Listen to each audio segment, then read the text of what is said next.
حضور آپ رہنمائی فرمائیں کہ عائلی زندگی میں سسرال کا کیا کردار ہونا چاہیے، بہوؤں کے فرائض کس حد تک ہیں اور بہوؤں پر سسرال کی خدمت فرض ہے؟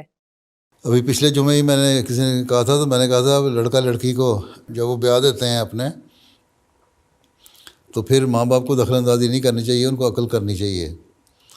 اللہ تعالیٰ نے یہ تو کہا ہے کہ ماں باپ کی عزت کرو، خدمت کرو، ان کو اف نہ کہو، لیکن یہ نہیں کہا کہ ماں باپ بہوؤں پہ ظلم کرتے رہیں اور پھر بھی جو خامد ہے وہ بھی الٹا اپنی بیوی پہ ظلم کر دے، بجائے اس کے کہ ماں باپ کو سمجھانے کے۔ اس کا پھر طریقہ یہ ہے کہ جو رشتہ کرنا ہے تو دعا کر کے اللہ تعالیٰ سے رشتہ کرنا چاہیے۔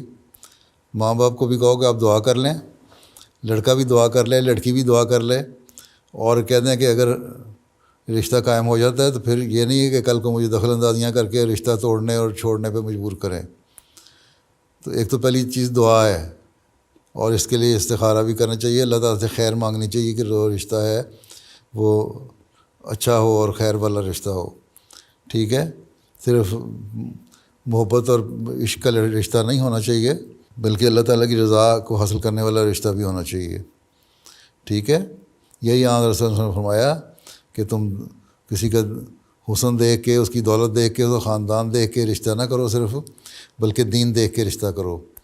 تو عورتوں اور مردوں کو، لڑکوں اور لڑکیوں کو یہ احساس اگر دلا دیں ماں باپ تربیت کر کے کہ دین کو دیکھ کے رشتہ کرنا ہے، تو ماں باپ کی اپنی بھی اصلاح ہو جائے گی، اور لڑکے لڑکی جو رشتہ کر رہے ہیں ان کی بھی اصلاح ہو جائے گی، اور وہ اپنے دین کو مقدم کرنے والے ہوں گے۔ کھڑے ہو کے عہد دہرا دینا ہم دین کو دنیا پہ مقدم رکھیں گے، تو یہ سے کوئی فائدہ کوئی نہیں۔ اصل تو چیز دے اپنے عمل سے ثابت کرنا ہوگا کہ آپ نے دین کو دنیا پہ مقدم کیا ہے کہ نہیں۔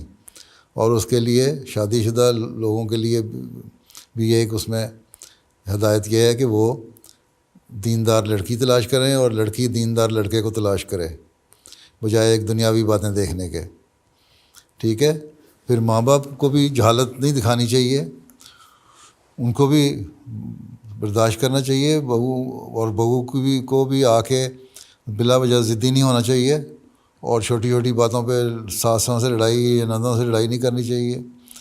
اور اول تو یہی ہے کہ سوائے اشد مجبوری کے کہ ماں باپ بہت بوڑھے ہیں اور ان کے ساتھ رہنا ضروری ہے اور کوئی اور بچہ ساتھ نہیں ہے، تو پھر رہ لینا، اکٹھے رہنے میں کوئی حرج نہیں۔ لیکن عموماً شادی کے بعد لڑکے اور لڑکی کو اپنا گھر علیحدہ لینا چاہیے۔ پھر کہتے ہیں جی یہاں مہنگائی بڑی ہے، کرائے پہ مکان لینا بڑا مشکل ہے، ہم افورڈ نہیں کر سکتے، اس لیے ماں باپ کے ساتھ رہتے ہیں ایک کمرے میں۔ پھر جب رہتے ہیں تو پھر جس طرح وہ کہتے ہیں نا پنجابی میں، برتن ایک قریب پڑے ہوں تو ایک برتن کو اٹھاؤ تو دوسرے سے ٹکرا جاتا ہے، ٹھک کی آواز آتی ہے، تو اس طرح ساس اور بہو کی بھی ٹھک ٹھک کی آوازیں آتی رہتی ہیں، اور نند اور بھابھی کی بھی ٹھک ٹھک کی آوازیں آتی رہتی ہیں۔ پھر عقل استعمال کرنا چاہیے، صرف برتن بن کے نہ رہیں بلکہ اخلاق دکھائیں اور انسان بن کے بیہیو کرنا چاہیے ساروں کو۔ تو یہ تو تربیت کا اثر ہے۔ اس پہ تو عائلی مسائل اور ان کا حل میں نے جو مختلف تقریریں کی ہوئی ہیں اس پہ لجنہ نے کتاب کمپائل کر لی تھی، پھر اس کا انگلش ترجمہ بھی ہو چکا ہے، وہ اپنی لجنہ کو پڑھنے کو دیں، اپنی ساسوں کو پڑھنے دیں۔ اردو میں ہے، اول تو انگلش ساروں کو آتی ہے، نہیں آتی تو ڈینش میں ترجمہ کریں۔ اب یہ ہر لجنہ پڑھے تو آپ کے مسائل حل ہو جائیں گے۔ میری تو اتنی موٹی کتاب دے چکا ہوں آپ کو، عائلی مسائل اور ان کا حل، اس پر عمل کریں نا پھر، ٹھیک ہے نا؟ جی